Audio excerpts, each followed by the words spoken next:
Good afternoon from London and good morning from Los Angeles. I believe it's 8:13 and my wonderful guest, Gina, is still waking up, hasn't had her coffee, and has done the most LA thing possible. You were late for going on air on time, which as a CNBC host, that has to be worth a wind up or two. You're my 21st guest and everybody else was on time and you hustled into the office and you're going to have to remember to look at the right screen and all that kind of stuff. But you're a pro, so it's all great. Anyway. Yeah. So our show is What Comes Next Live. And my guest this week is my good friend, Gina Sanchez, who normally splits her time, not evenly, but is in London every month. But I guess that hasn't happened for a while. She's a woman of many talents and very, very insightful in lots of ways. She and I are both economics geeks, and with a fellow friend of ours, Megan Green, spent a weekend together in deepest Ireland at Kilkenomics a couple of years ago. And since then, we've got to know each other a lot more in different areas, which are fun explorations and chats. And I miss seeing you in London this year. That's one of the COVID things. So, I miss being there. I would imagine. So with that, our show is to give our guests a platform to talk about what comes next, and maybe an interesting week and try not to keep it in the news cycle too much. But even though you're on CNBC as an anchor or a host or whatever the language officially is, what's on your mind and what comes next? And tell people a little bit about yourself first, Gina, perhaps. Sure. So thank you, Tom. It's lovely to see you, if only virtually. I run a consulting firm, and so normally I along with my fellow consultants who work for the firm, spend a lot of time on planes. And for the last 10 months, we've effectively been grounded. My last flight was March 13th. And, it's a funny thing. It makes you very reflective. I spent so much time learning how to be productive while moving that I had to figure out how to be productive while sitting still. Tell me about that. So, it was interesting. I discovered things about myself. I learned that I am allergic to my cat. Apparently, in the last decade, I haven't been home enough to figure that out. So that was news. I think that one of the things that for our clients, just to give you kind of a background of our clients range from pension funds, foundations, family offices, registered investment advisors. And I will say that through the pandemic, our client base probably engaged double or triple. Most of our client contracts expanded, and it was a bit scary when it began because we were in the process of sort of going through the process of going through and getting new clients. And so a lot of that actually went on hold as COVID really took hold. And as a business, it was, a bit scary. But what I found is that, in fact, during these crises, people seek more counsel, not less. And, I've seen the sort of memes that have been going around, the latest being the Shakespeare meme, when the theater was closed for the plague and he wrote some of his greatest works. And so I think that there is an aspect of that for a lot of people. I will tell you that from my perspective, I spent so much time traveling to and from clients, dealing with getting the rest of the kind of consulting team kind of, set with all of their clients, running the business, meeting the budget, trying to remain profitable. And for the past 10 months, I've actually focused on the core of what we do, the real intellectual property. And, from my perspective, that has probably been one of the best things I could have done with 10 months of time. And the result of that has been, I think, work product for our clients that we are really proud of, and is probably going to set our business up for the next decade. And so while it's been overwhelming here now that it's really starting to take hold and people are really excited about what we're doing, there was a moment where I stood very still and said, how am I going to advance my business, and focused on that. Okay. I'm sitting quietly thinking. It's a great thing about being a video, but you're also consciously looking at the other screen, whereas I'm on a screen off to your left. Mm-hmm. The sitting still bit interests me because I know you to be somebody who's incredibly high energy. You'll get on an 11-hour flight from LA, arrive on a Sunday mid-morning, wash your face and go, right, we're going out for Sunday lunch. And I'm going, how does she do this? How does she do this? And then you'll message it with me and other friends at really weird times of night. And I'm going, does she sleep? And you go, not really. Because you're never, apart from not being, realizing you're allergic to your cat for 10 years, God knows what your sleep patterns are like with an 8-hour time difference, which in theory, they say 1 hour for every day to recover. But by the time you've got the hang of it, you must get like a week in LA, then you turn around and come back again, is what's normal. So I'm a time zone refugee. Yeah. What's the, so there's two things that come to mind from what you're talking about, and then let's look at what comes next. And without diving into what your business is or the other things you look at, but you do tend to look out into the big picture, and that's kind of what we're looking at. Whether the big picture is a few weeks from now, or a few months from now, or a few years from now, it's up to the guest. But one thing I would agree with you, I found that when the lockdown kind of hit, in my business, I work on month-to-month retainers, right? And I just thought, oh, that's it, right? Everybody will shut down immediately and I'll have nothing to do. And actually the reverse was the case. I was called upon so much more than before by existing clients and other people, to the point where I got a DVT, a blood clot in my leg, and quite scary, actually. I'm absolutely fine.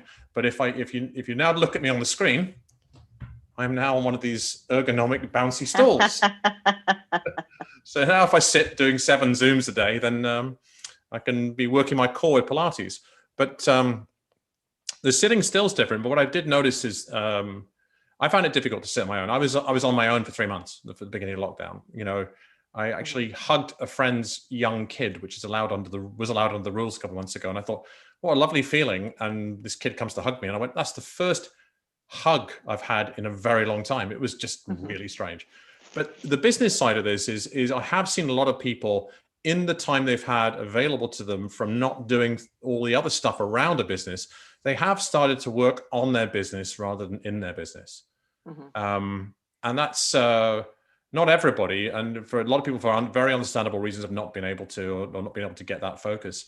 But for those who have, some of those will represent the audience who will watch this and other of the shows we do, or listen later on podcast, and they are kind of looking for some insights on, what are we learning? What might be coming down the line, whether macro or micro, or in terms of leading a business. You have your own, small business.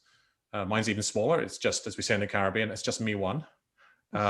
So, well, a team around, but they're all remote and virtual.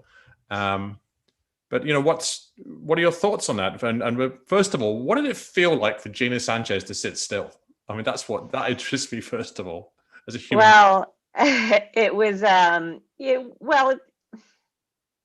it wasn't a natural feeling, I can tell you that. And I, even for the first maybe month or two of the pandemic, I did not come into the office, and then I began coming in regularly to meet my bookkeeper to deal with just sort of things that happened. And then the funny thing about this is that I think it might have been easier for me to sit still if it had just been me one.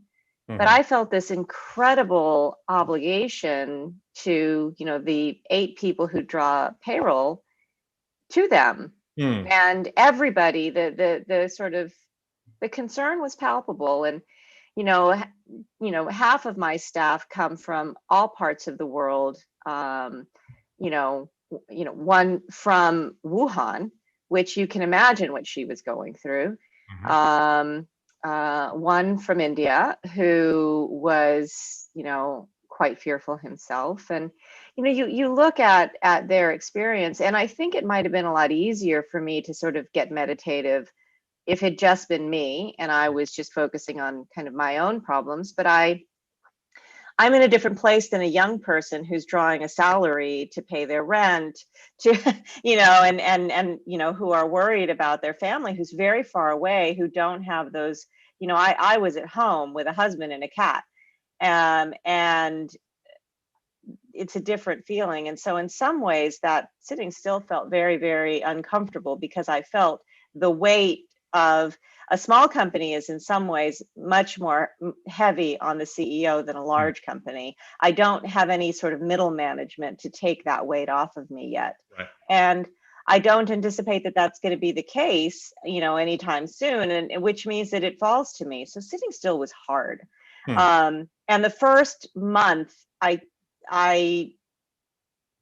wasn't as productive as I think I could have been, because that sitting still really was met with this incredible anxiety about, how to meet payroll and how to deal with the clients that weren't coming on, and all of that. And slowly, as the pandemic kind of began to really kind of take hold, and quite frankly, like your clients, my clients needed quite a bit of advice and counsel, and the contracts began to expand, I began to calm and remember that I had built a business that was actually designed for moments like this. It wasn't actually designed for moments when everything's great. And so to some degree, our client finding this, we normally search for new clients right around this time. So, November, December, January, and we're signing clients at the end of January. I will tell you that this year has been quite a bit easier than the year before. And quite frankly, the last 7 years that I've run my business, this is my 8th year. And, from that perspective, once I sort of got that baseline that everything was going to be okay, I was able to comfortably settle down. I think there's a poverty mindset that sets in, when you're concerned about sort of meeting basic bottom line, like, can I meet payroll? And it just sucks away your productivity, and takes up mind space. And once that bottom line is covered, I found that my productivity rose dramatically. And, I've actually seen and read about poverty mindset and how that works, but I'd never really experienced it. Well, in my youth, I experienced it, but I haven't experienced it in my kind of regular adulthood. And so this was new for me, and feeling that immediate feeling that all of a sudden the small things were going to be taken care of. All of the young analysts and, quite frankly, some of my older consultants could all pay their rent, could all pay their mortgages. Everybody was going to be okay. All of a sudden, I could really relax and just focus on what I was doing. But I cannot imagine what it's like being a struggling business right now, because I will tell you that for that month or two, everything was unpleasant about life, not just the business, but it just seemed like everything around me felt strained. And I know that it was really just my outlook. It's fascinating. I moved to this country 3.5 years ago, and I'm curious about every country in the world. And I used to live in Scotland many, many years ago, but I haven't lived in the UK for 30 years. And I've been here for the last 3 years and curious about it in so many ways. And inequality is one of the key things which is glossed over here as being a liberal country. It might surprise you to know that 70% of the UK population have less than $500 equivalent in savings. They are one paycheck away from being on the street, 70% of the country. And if I think of it from entrepreneurship and leadership and running a business, I think people said, there's a few thoughts. I think one of the things was in a conversation with some other people who advise and coach businesses. Said, what's one thing that's different about the value that people take from you at this time? So, well, I'm talking to people all around the world all the time, and people are telling me what it feels like to be a business owner. And I think that one of the key values is normalizing it and going, yep, this is how it is. So one of the things is there is ability to have a deeper empathy for people who just regular day-to-day life, 0 hours contracts. And I saw the guy, Dan from, what's his name? The guy who cut his pay from $1 million to 70,000 and pays all of his staff 70,000. And, he just was tweeting today, just going, I see that Jeff Bezos is now worth 70 billion more than he was at the beginning of the year. I pay myself 70,000 and, I don't ask the government to pay for rent for a new office. And all my people get paid 70,000. So you can afford that, right? So there are all these conversations about inequality and there's some politics around that. But, so it's nice. It's really good that having I sat just for a very short period of time going to what you called a poverty mindset. I went, I'll have absolutely no income coming in next month. Turned out not to be the case. But I've switched back into that really productive gear quite quickly. So the thing around normalizing is one thing. The thing, if I move into what's next, I'm very concerned and using a UK centric lens. I'd love to hear the US perspective. I really believe that there will be a massive drop in entrepreneurial activity with small businesses in the coming couple of years. For tax reasons in this country, every small business is advised to set themselves up as a limited company, pay minimum amount of payroll tax salary, and pay mostly as director dividends. And in a way, beyond what was in the US, they set up a thing called a furlough scheme and an income support scheme over here, which is still in place till next March. And basically, people could up to earnings of, in sterling, £2,500 a month, get 80% of that. 2 million company directors were excluded from that, left with nothing, right? Because they'd taken the and they're not tax evaders. All they did was they don't get paid sick pay, they don't get paid vacation pay, they don't get any sort of social benefits. And in return for that risk, they set up this structure and they avoid paying what's called national insurance, which is a certain amount, which otherwise would cover certain benefits. But this is the structure they've been given. This is the way they're advised. This is the way the government's set up. But the government consciously excluded all those people. So that's probably a large number of the smaller businesses of different sizes that weren't able to keep their revenue going, that still have that mindset. It's very, it's going to be a really weird recession that we go into, because it's going to it's going to drop all, this is my sense, you're more of an expert than me, it's going to drop all economic activity. But it's going to be so lumpy. Certain areas will be really booming, like online retail. Others will not be. But the really pervasive thing is there'll be a drop in people starting up businesses. And I'm not talking about the people who go into Y Combinator and get seed funding. I'm talking about regular people being entrepreneurial, starting a small business. And I think there'll be a drop in that because people's risk profiles will have changed permanently through this. There is that stat that students who leave college going into a recession, their income is impacted for their entire life. Their average income is lower for their entire life than people who leave college going into a boom. Because I don't know why, there's a belief pattern thing, a mindset thing. Your motion sensors are gone, so your lights have kicked off. It's okay. Yes, exactly. I told you this is going to happen. No, you warned me this before we went on air. But I think that's for me. If I'm looking into the future, there's both every challenge. If I'm positive, every challenge is an opportunity. So on a macro scale, there will be this drop in entrepreneurial activity and people willing to take a risk, chance themselves, because they've just been told that the government doesn't care about them and there is no safety net in the event of crisis. Whereas if they were on a payroll, they would have been covered. They would have been covered. And people have been getting on these furloughs, which is very tough psychologically because they're sitting at home for month after month, being paid to do nothing and getting paid 80% up to a certain level.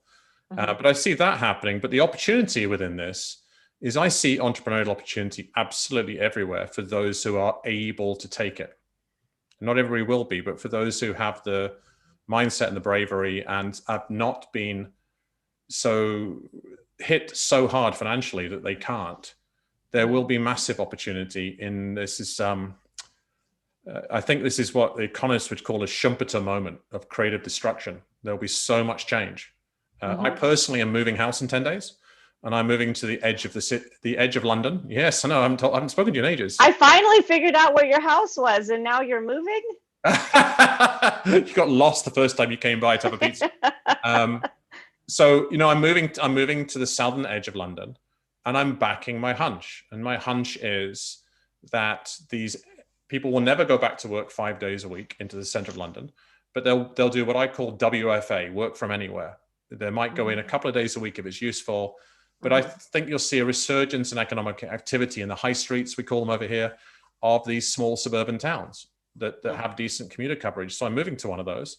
And I think what I'm going to do is I'm going to back myself. I'm going to remortgage the house I'm buying next year. And I'm going to start backing a bunch of small businesses, right? Because I do see there will be opportunities, but the macro is tough. So I've been rambling for a bit. What are your thoughts on what's next around the impact of all of this and the opportunities and the challenges? I will tell you that I have heard from many entrepreneurs and small business owners who are looking at closing up shop.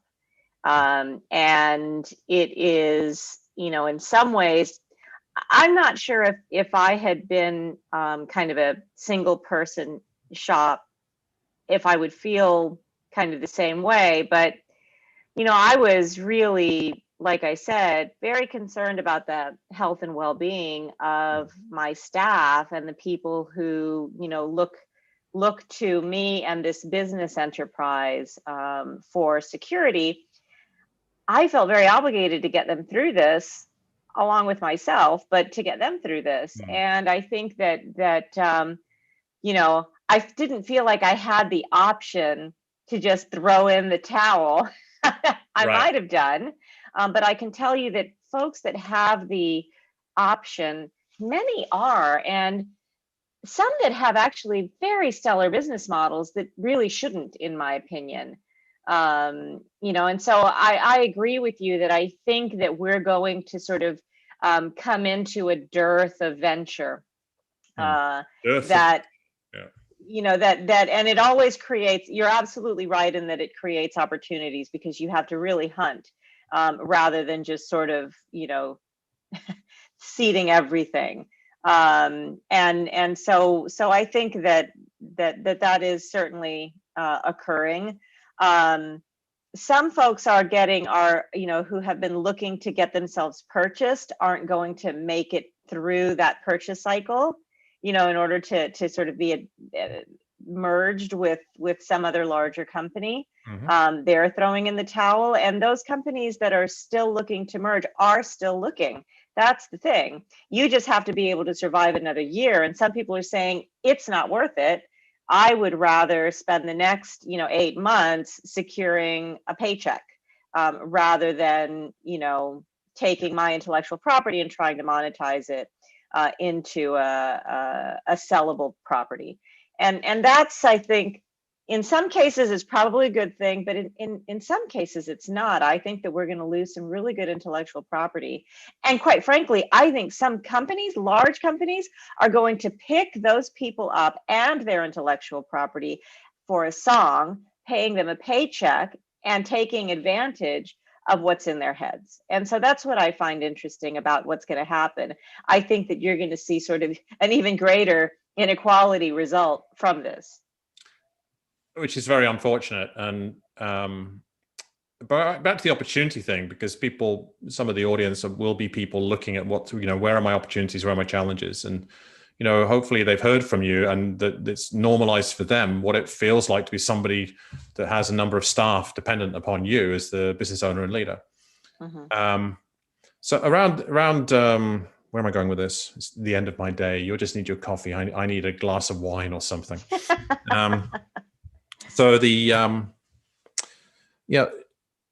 that inequality thing is definitely going to be real. I think the opportunity is also links me to a Warren Buffett phrase and I'm a big fan of Buffett's thinking. Actually him and Charlie Munger, and the two that come to mind is Buffett has a phrase of be fearful when others are greedy. and greedy when others are fearful. Mm-hmm. And I just had a client whose business is very counter-cyclical, so therefore they will benefit massively from a recession. They've had an approach from a private equity house that wants to do a consolidation play. And they want to bring in a whole bunch of businesses that turn over just a few million and pull them together nationally. And they're offering what on the surface looks like a great price today.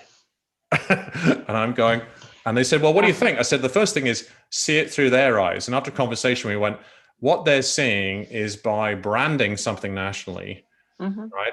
By recognizing this business will probably double in value in the next 3 years because it's counter-cyclical, right? They want to pick you up for 20% of what you would be worth combined to them. Now, you don't get the brand benefit, but I didn't say to the client, don't do it. What I said was, what's most important to you right now? So one of the other things people are starting to look at, if they are in the fortunate position that they can provide for their families and their staff and their business, some people have reassessed what's important. That there's time to slow down. There's something you said, like, well, for the first month of the lockdown, I was sitting down, maybe the first 2 months. And if you look back over the last, I don't know, 30 plus years of your adult life, well, kind of nearly that much. And you go, when's the last time I sat down for a month? So, we have had time to look at that. So there is a level of reassessment of, and that has me thinking about something you and I talked about before, which is what's the purpose of a corporation? What's the purpose of a business? And on a very personal level, it's for individuals. On a very individual level, it can be about what really matters now, right? Does it matter to me to maximize how much money I can make, income or equity from a business? Or does it matter to me what's the difference we make? And I would blend in between sometimes. And I think you're absolutely right. The point you made is absolutely right. I think a lot of the brains and intellectual property and ideas will be hoovered up, we'd say over here, vacuumed up by big companies with big balance sheets. It's just the way. So, if you were talking to, well, I'm sure you are, but if you're, not your own business, people can look up Quantico Global later and look at what you do. It's fairly easy. Cantico, you pronounce it. Chantico. Cantico, sorry. Pronounced just like it's spelled. I thought it was Chantico. There you go. I'm a terrible host. Apologies. And I'm too lazy. Okay. I'm too lazy to do I've been called Chianti on air, so I've had every version of that. Oh, okay. Quantico is a new one, though. That is a jail.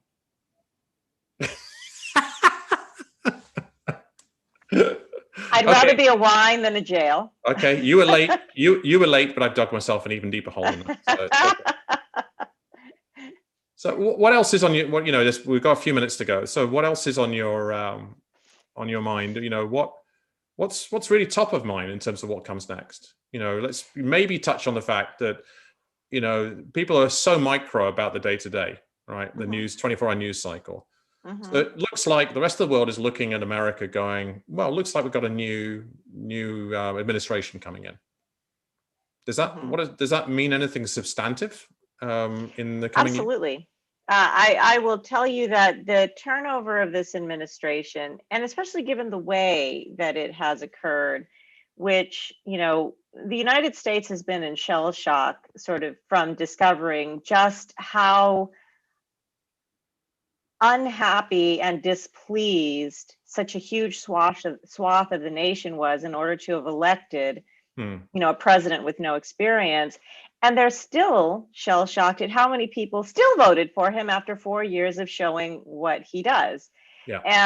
And so, I think that we're sort of facing a moment in time where it is a relief for many, more than half of the nation. It is a relief for many that we are at least coming back to some kind of normalcy and decorum. I think there's a psychological feel to that. But I think that there's this sort of reality that you're going to have to deal with these problems that have been occurring and really kind of amassing since 1980s liberalism, and probably even before that. But it wasn't really until the 80s that it really kicked into high gear, both in the US and in the UK, by the way, we were on a very similar cycle in that regard, which was this idea of this sort of libertarian idea that you could force everyone to pay their own way, and in doing so deprive the nation of important social infrastructure that actually was what you were benefiting from. And so I think that we're coming back around to this idea that, quite frankly, these investments, they cost a lot at the front, but they pay back for decades. We are still getting the benefit of investment in the United States into the highway system, which occurred in the 50s. Yeah. And we are now experiencing the negative repercussion of disinvestment into the education system, which has been occurring for decades. Mm-hmm. And this idea that you can cut taxes immeasurably, take that on debt. So this idea that this is great because we're not paying taxes today. Well, someone is paying that. Debt is just a tax on future generations. It's a benefit today with a tax on the future. At least a tax is a benefit today with a cost today. And investment, which is the hardest thing to do politically, is a cost today and a benefit in the future. But we have to get back into this mindset. And I think we're swinging back into this mindset that we have to start investing for our future. But what it means is that you're going to get an entire generation that has suffered the costs of kind of decadence 20 or 30 years ago, and then paying the cost of investments into results that they will not see likely in their lifetime. And I think that that's kind of the greatest disenfranchisement we have managed to pull off as a nation and as a world. Well, we're getting into our kind of economic stuff, which is really cool. And, in America, there is the S word, which is the thing you cannot ever accuse somebody of being: socialist. All right. Socialist is such an extreme to what I'm talking about. It is. But what you're actually talking about in European terms, there are very few pure socialists in Europe, but there are a lot of social democrats. Right. And that's really what you're talking about in American capitalist society terms, is that rebalancing. And I very much agree with you. And I would also add that there is a magic money tree that can balance this. Because we do have an entire generation who have suffered this. And, in Britain, politically, they have a thing called a triple lock. State pensions will go up at the least of these three different KPIs, right? Retail price index, etc.